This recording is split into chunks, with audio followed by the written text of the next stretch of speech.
여러분 안녕하세요. 3월 24일 수요일 아침입니다. 하나님께서 오늘도 참 좋은 날 우리에게 선물로 주셨습니다. 하나님 말씀 보며 하루 시작하겠습니다. 사무엘하 12장 15절에서 25절까지 말씀입니다. 우리아의 아내가 다윗에게 낳은 아이를 여호와께서 치심에 심히 앓는지라. 다윗이 그 아이를 위하여 하나님께 간구하되 다윗이 금식하고 안에 들어가서 밤새도록 땅에 엎드렸으니 그 집의 늙은 자들이 그 곁에 서서 다윗을 땅에서 일으키려 하되 왕이 듣지 아니하고 그들과 더불어 먹지도 아니하더라. 이래 만에 그 아이가 죽으니라.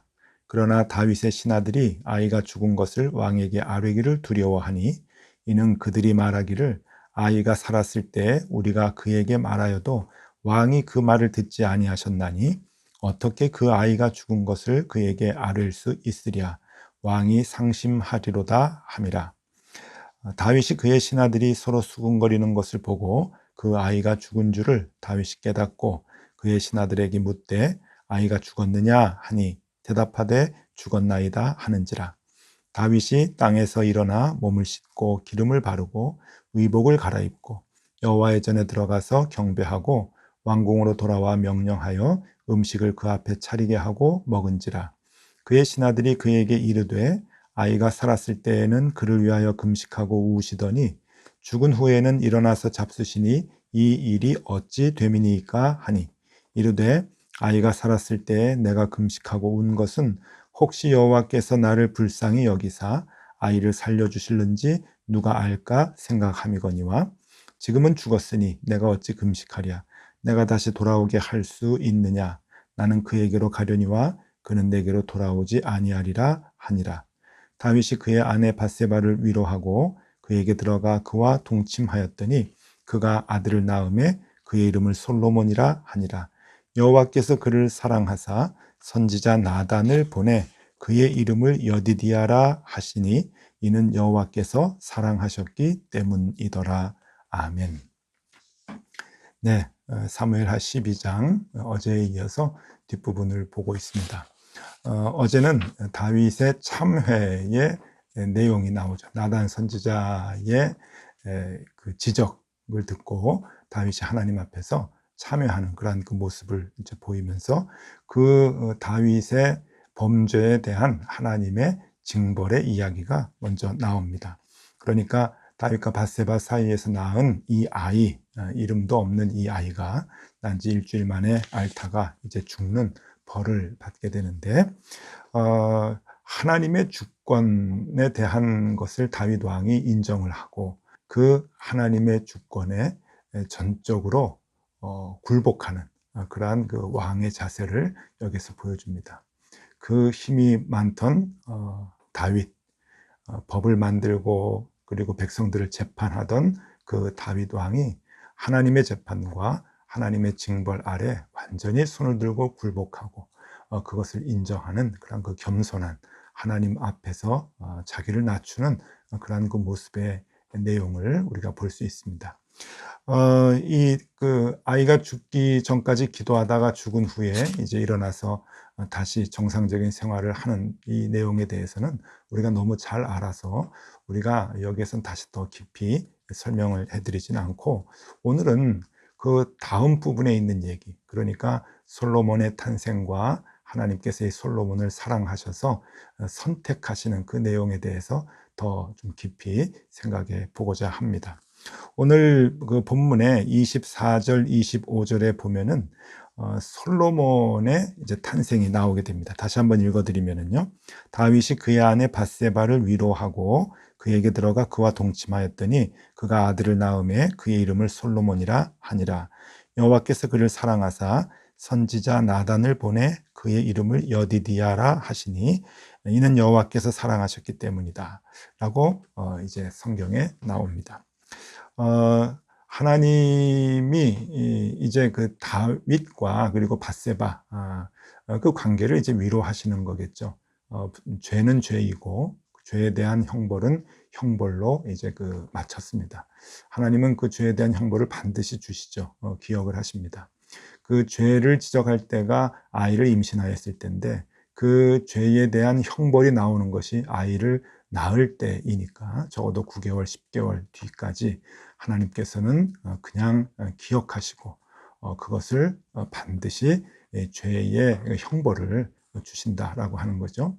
우리도 잘못을 저질 때가 많이 있는데 이에 대한 경각심을 늘 가져야 할 것입니다. 하나님이 기억하신다. 하나님이 이 죄에 대한 행위에 대해서 우리를 책망하신다 하는 것을 우리가 늘 기억해야 할 것이고요.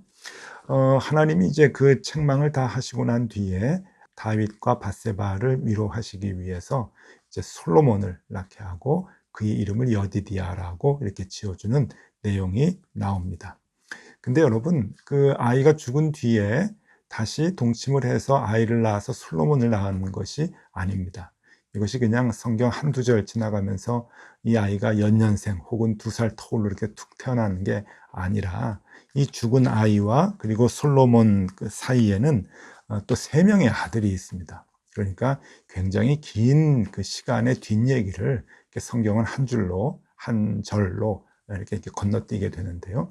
적어도 6년, 7년, 한 10년까지 이렇게 세월이 지나면서 그 이야기가 지금 여기에서 이루어지게 되는 거죠. 그러니까 이 솔로몬이 태어나서 밧세바를 위로했다라고 하는 것보다는 솔로몬이 다윗 왕에 이어서 이스라엘의 왕의 선택이 됨으로 위로를 했다라고 하는 그 말이 더 맞을 것입니다. 어쨌든 이 오늘 본문의 두 이야기, 이 두 에피소드, 그러니까 이 다윗과 밧세바 사이에서 낳은 첫 아이가 죄에 대한 형벌로 이제 죽는 것하고, 그 다음으로 이제 오랜 시간 뒤에 솔로몬이 태어나서 이스라엘의 왕이 이제 되는 거하고, 이 두 가지 이야기가 나오게 되는데, 사실 이 두 가지 이야기는 같은 내용입니다. 어떤 의미에서 같은 내용인가 하면 하나님의 주권이라고 하는 주제이죠.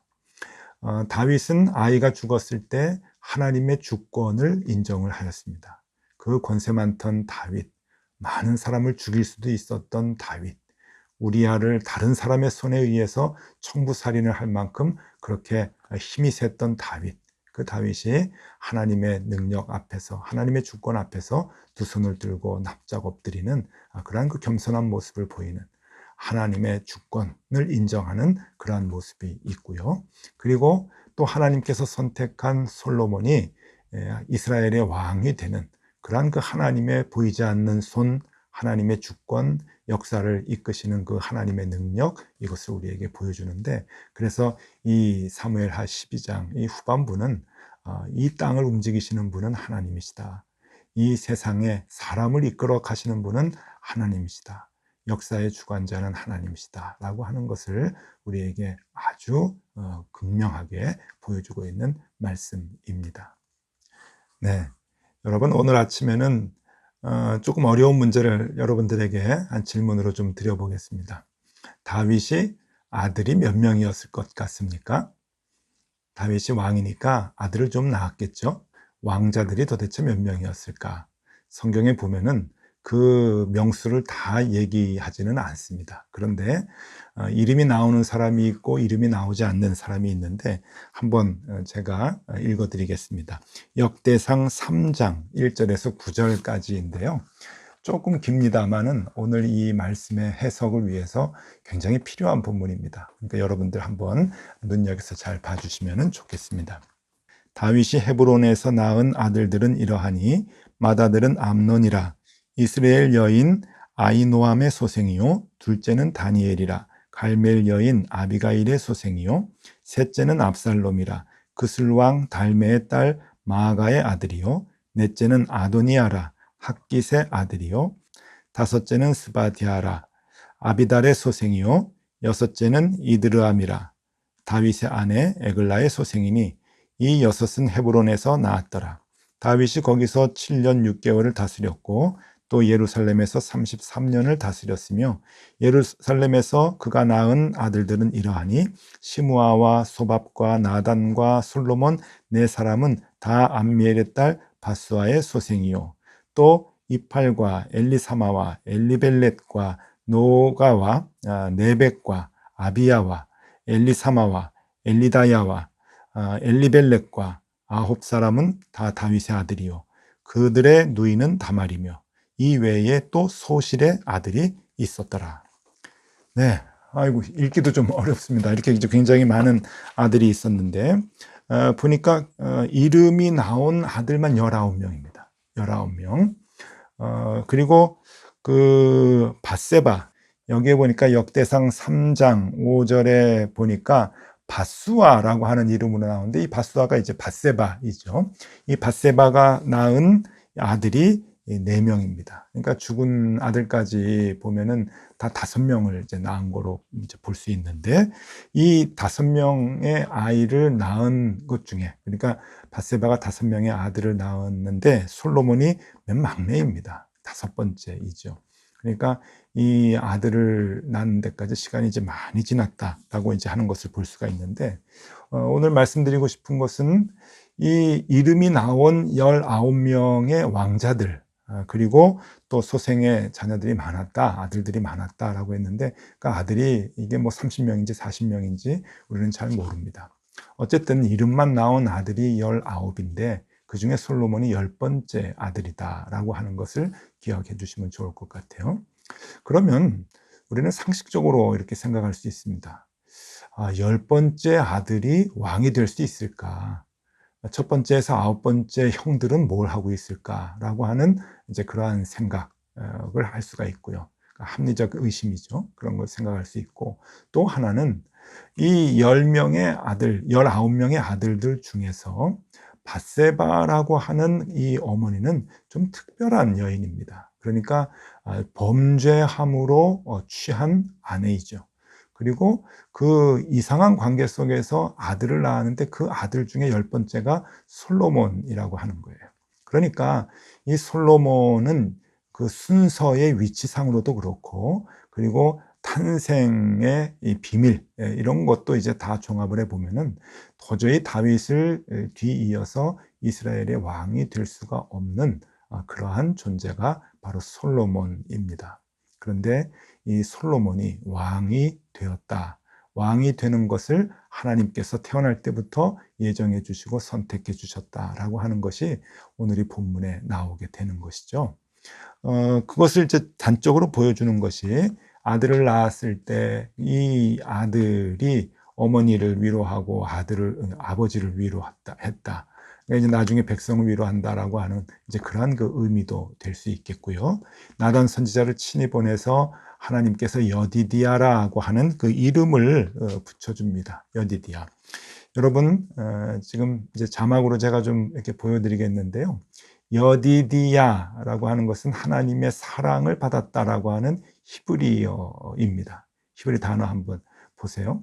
이걸 뭐 이렇게 기억하실 필요는 없지만 모양을 한번 잘 보십시오. 그런데 다윗이라고 하는 글자를 한번 보십시오. 다윗 같이 한번 이렇게 넣어드릴게요. 다윗, 예, 이 다윗과 여디디아라고 하는 이 단어를 잘 보시면은 우리는 뭐 히브리어 알파벳을 잘 모르지만 좀 비슷하죠. 이게 이제 무슨 의미가 있는가 하면은 이게 다윗의 뒤를 이어서 그 다윗의 왕의 역할을 감당할 사람이다라고 하는 그 시각적 의미가 이 안에 담겨져 있어요. 그래서 그 이름 자체가 여디디아라고 하는 이름이 하나님이 작정을 하시고 이름을 붙여주는 것이죠. 네가 다윗 왕 뒤에 왕이 될 인물이다라고 하는 거예요. 솔로몬이 뭐 특별한 존재감이 있었나요? 또 특별한 탄생에 뭐 큰 그 비밀이 있었을까? 그런 것 아닙니다. 근데 전적인 하나님의 주권이죠. 하나님이 그를 선택하셔서 그를 이스라엘 왕으로 이제 세워 주시는데 끝까지 책임져 주시고 인도해 주시는 모습이 성경에 나옵니다. 여러분, 이렇게 왕자가 많고 아버지는 늙어서 힘이 없다면은 왕자들이 서로 왕이 되겠다고 하는 것은 상식입니다. 역사적으로 그런 건 많이 보죠. 우리가 조선 이제 시작이 될 때 이성계가 나라를 이제 세우게 되죠. 이성계가 아들이 많았잖아요. 아들이 전부 이제 8명 이제 아들이 있었는데 이 그 8명의 아들 중에 5째가 이방원이죠. 우리가 잘 아는 이방원인데 이 이방원 8명의 아들 중에 이성계가 막내 아들, 8번째 이방석이라고 하는 이 아들을 세자로 책봉합니다. 그랬더니 이제 왕자의 난이 벌어지게 되죠. 그 형들이 난을 이제 일으키는데, 특별히 5째 이방원이 그 세자로 책봉된 이방석을 죽이고 또 형들도 죽이고 나중에 자기가 이제 왕이 되는 그러한 일이 우리 조선 역사 초기에 있었습니다. 여러분, 이런 것들이 그냥 비일비재하게 일어나는 것이 역사죠. 지금 다윗 왕의 나이가 많이 이제 들어서 죽기 전에 힘이 없어졌을 때 이 서로 왕이 되겠다고 이 다윗의 왕자들이 얼마나 많은 난을 일으켰는지 모릅니다. 그 중에 하나를 예를 들어보면요, 열왕기상 1장 5절에서 7절까지 말씀을 제가 한번 읽어드릴게요.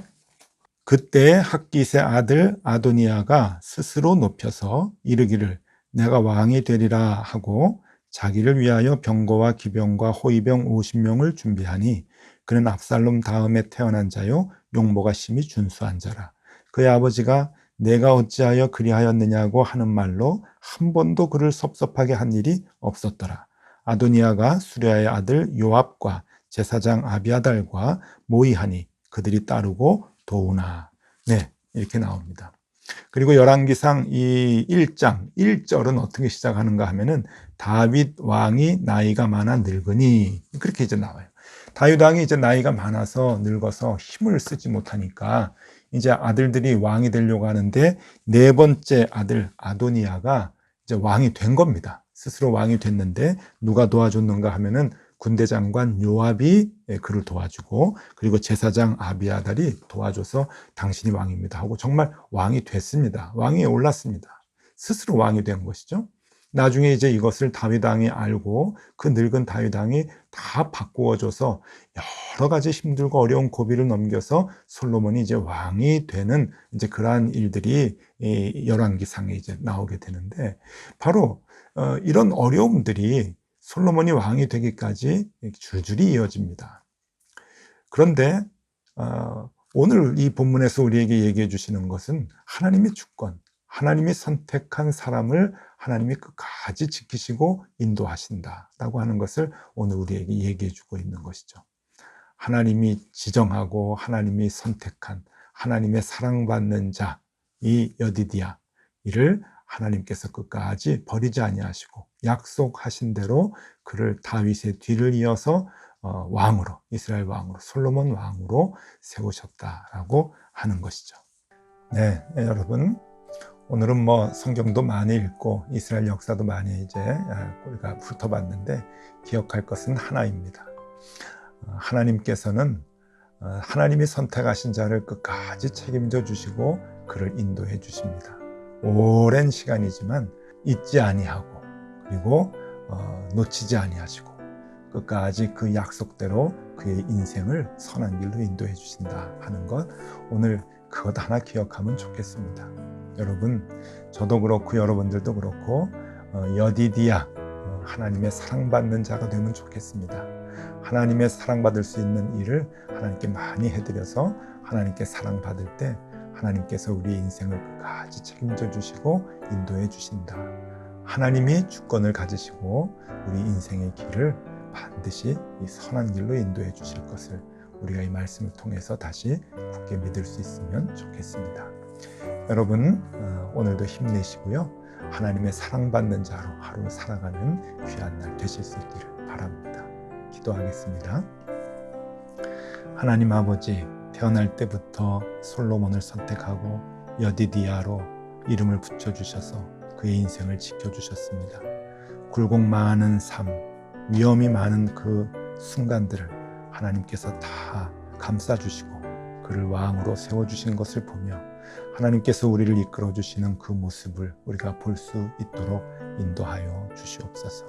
오늘도 그렇게 우리를 감싸시고 인도해 주시는 주님의 손 의지하여 오늘 하루도 힘차게 살아가게 하여 주옵소서. 예수 그리스도 이름으로 기도드리옵나이다. 아멘. 네, 함께 기도하시겠습니다.